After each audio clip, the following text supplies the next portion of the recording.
Hi, I'm Will Goldstein from thekingscourt.com music site. Before we begin, just might mention if you like these videos, just subscribe. It's free to subscribe. Just click the button. I don't make any money from this. I'm just doing it out of the generosity of my own heart. But it is something that if it's value to you, it might be value to your friends. So if you tell your friends, and we can spread the word. I give I done a lot of study, and I give everybody who gives their opinions on different subjects involving religion or philosophy has their own point of view.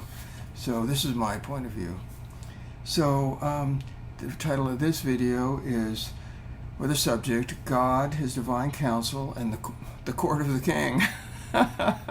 This is YouTube at the King's Court.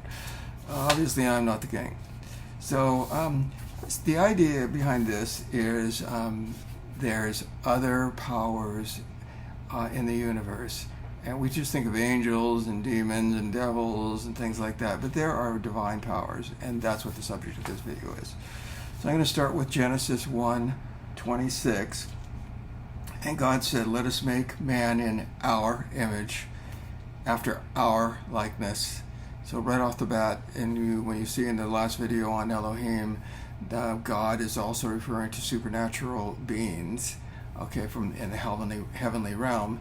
So he's, some Christians would say, or theologians would say, that it's, that within the Holy Trinity. I don't necessarily think that's true. I think he's actually talking to other, and this video you'll see what I'm talking about. He's actually talking to other spiritual beings that are there with him. So in Genesis 6:1-4, and I need to paraphrase, it's too much reading. It's all about the daughter. Came to pass that they began to multiply in the face of the earth, and there were daughters of men that were there. And the sons of God saw the daughters, and they were fair, and they took them to be their wives. And Jehovah said, "My spirit shall not strive forever with this flesh." And basically, there'll be 120 years, and that's how long they used to live in those days. And the Nephilim were in those days. When the sons of God came in to the daughters of men, they have children. Same were the mighty men that were of old, the men of renown. So first of all, when you have these Elohim, some of them stayed with God and some of them left God. So apparently, these ones that decided that to interbreed with and you'll see as this video goes on, interbreed with the daughters of men, they became rebels.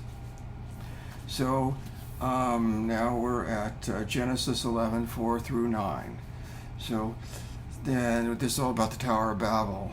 And they said, "Come, we're going to build a city, a tower, and reach it up to heaven. It'll make us a name for ourselves, unless we be scattered upon the face of the earth." And again, God came down to see the city and the tower. Notice he came down. He's here. Okay. Which the children of men built. And Jehovah said, so he's talking. Who's he talking to? Other beings that are with him. "Behold, they are one people, and they have all one language." And this is what they begin to do. It's like we got a problem here. "And now nothing will be withholden from them which they purpose to do." He's talking to other beings. He's observing the situation. And so then he says he's going to confound their language so that they don't understand the speech, and they scatter them across the face of the earth. And then they all left off building the city, and that city was Babel. Okay, Babylon. Okay. So then the next one, we have an interesting one, is Psalm 82. I'm going to read this one. Okay, so this one is... remember what I said about the sons of men and the daughters of women. So God presides in the great assembly. Okay, the King's Court, the Divine Council, Court of the King, friends of God, other angelic and other sons of God, supernatural beings. God presides in the great assembly. He judges among the gods. Okay, small g. Okay, so it's right here in the Bible saying among the gods. How long will you judge unjustly and how partially to the wicked? Selah. So he's talking to these gods, and they're not doing a good job. Okay. Defend the weak, the poor, and the fatherless. Maintain the rights of the poor and the oppressed. So this is what God is saying they should be doing. Rescue the weak and needy. Deliver them out of the hand of the wicked. They don't know. He's talking to these gods, and he's saying, these people down there, they don't know. Neither do they understand. They walk back and forth in darkness because they're all bound up in sin, and they don't know what's going on this earth. People still don't know what's going on. All the foundations of the earth are shaken. I said, you are gods. So he's telling them, God is telling them, I said to you, you are gods. All of you are sons of the Most High. Okay? So you're my children. Okay? Not from sex. Nevertheless, you shall die like men. He's telling these gods, small g, because of the wickedness that they did, probably associated with taking the daughters of the sons of men and having sex and falling away themselves and forsaking the principles of God and his laws and his judgments, that now their immortality is being taken away from them. Nevertheless, you shall die like men and fall like one of the rulers. Arise, God, judge the earth, for you inherit all of the nations. Now, notice he says you inherit all the nations. The future of this planet is God's. So right now there's a war going on. The future of the planet is for God. Here in, let's see, this is, it's from the World English Bible, so I can read it. When the Most High God gave to the nations their inheritance, when he separated the children of men, he set bounds of the people according to the number of children of Israel. For Yahweh's portion is his people. Jacob is the lot of his inheritance. So what's important here is that God is saying the children of Israel are my inheritance. And he's saying to these other gods, the other parts of the world is your inheritance. So that's why the children of Israel called God's chosen people, because Yahweh took them for his personal inheritance, and he sort of left the world to its own devices with these other gods, however good or bad they might be. So now we get into Job. So everybody knows the story of Job, so I'm not going to get into this too much, but Satan's there, and it says, now on that day when God's sons came to present themselves before Yahweh, Satan also came. So when you notice it said on that day when God's sons, okay, again, gods, okay, and Satan was among them, and Yahweh said to Satan, so they have a relationship, believe it or not. They're talking to one another. Where have you come from? And Satan answered Yahweh, from going back and forth in the earth and from walking up and down on it. Yahweh said to Satan, have you considered my servant Job? For there is no one like him on the earth, a blameless and upright man, one who fears God and turns away from evil. Okay, so we know the rest of the story, So he's basically the devil. Satan is the accuser of the brethren, and he's there to tempt Job and to show God that he's going to fall. And then we all know the rest of the story, and that after he tempts him some more and takes away the suffering of Job, and we see in Job 2:1-6 account of more affliction and their encounter again. That I'm going to go more to the end of Job, where it's in 38:6-7, and here's God talking. It says, what were its foundations fastened on, or who laid its cornerstone, when the morning stars sang together and all the sons of God shouted for joy? So here you have a picture of all the sons of God in the heavenly realm, all shouting for joy when the morning stars sang together. Some people might say that that's, you know, in some sense, you know, the stars, you know, I have something on the music of the spheres, you know, the hosts of heaven. But here it clearly says the sons of God. So in Daniel, I think we've gone through this before, but in Daniel 7, you have the account of the Ancient of Days. He's sitting there. He's clothed white as snow, and his hair is like pure wool. And his throne was fiery flames. Here's a picture of God. His wheels burning. Notice it has wheels. Whoa, what are chariots? UFOs? I don't know. But a fiery stream came out from before him, and there were thousands upon thousands ministering to him, and tens of thousands before him. And they were all sitting down, and the books were open. This is a divine council. Okay, this is a huge number of people. And the voice of the great words came from the horn that spoke, and I'm just going to kind of paraphrase this. I'm going to skip down to, I saw in the night, and there came with the clouds of the sky one like a son of man. Who do we know the Son of Man to be? Jesus. And this is in the Old Testament in Daniel. And he came even to the Ancient of Days, and they brought him near before him. Dominion was given to him, to the Son of Man, to Jesus, the risen Christ, the Logos, the creator of the unit, basically, who the creator aspect of God.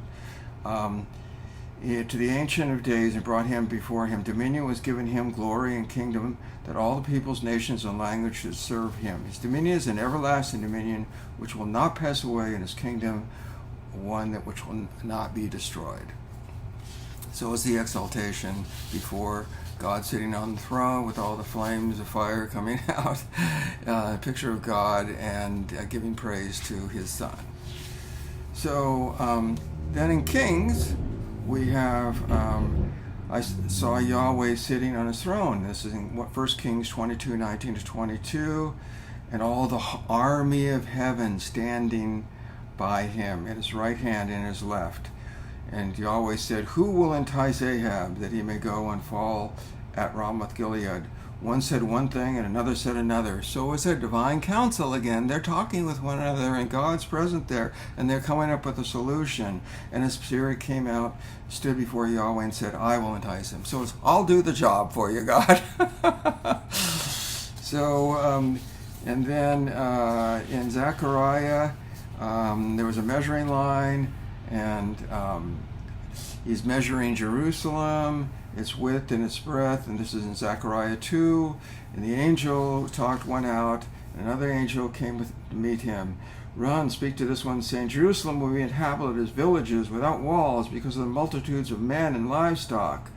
And Yahweh will be to her a wall of fire around it. So he's going to protect Jerusalem. Think about what's happening in this day and age, in this world. Yahweh's there to protect Jerusalem.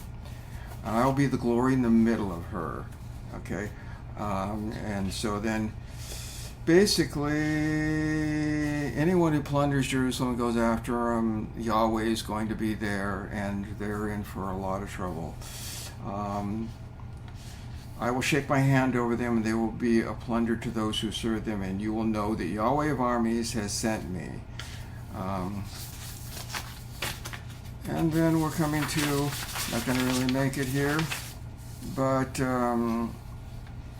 many nations shall join themselves to Yahweh in that day, and they will be my people. Notice that it's many nations, so it's not just Israel. So they're all at the end of this, they're all coming to God. And I will dwell among you, the second coming of Christ. It says right here, you shall be my people, and I will dwell among you, and you shall know that Yahweh of armies has sent me to you. Yahweh will inherit Judah as his portion again. So we're talking about Israel. That's his portion. That's where he's going to rule from. That's the future of this planet. In the Holy Land, and will again choose Jerusalem. He has roused himself for his holy habitation. In Zechariah, we see Yahweh of armies says, if you walk in my ways and if you follow my instructions, then you also shall judge my house and shall keep my courts, and I will give you a place of access among those who stand by. What is he saying? The future of people on this earth who follow Christ and who follow God, okay, they are the future part of the divine council. In other words, you can be a member of the divine council. You can be a friend of God. You can know the God who created the universe and the stars and the galaxies. You have an opportunity to do that. So if you live according to God's principles, have faith in Christ, that's an opportunity. Who knows, like the last verse of, when we've been here for 10,000 years, bright shining as the sun, we've no less days to sing God's praise than when we first begun. Okay, in other words, eternity, and eternity serving God, being with God, being part of his family, kind of like King Arthur and his court. It's like you're part of the family, even making decisions and communication, and so in the end, as in Revelations 5:9-14, in the World English Bible, they sang a new song saying, "You are worthy to take the book and to open its seals, for you were killed and bought for us, for God with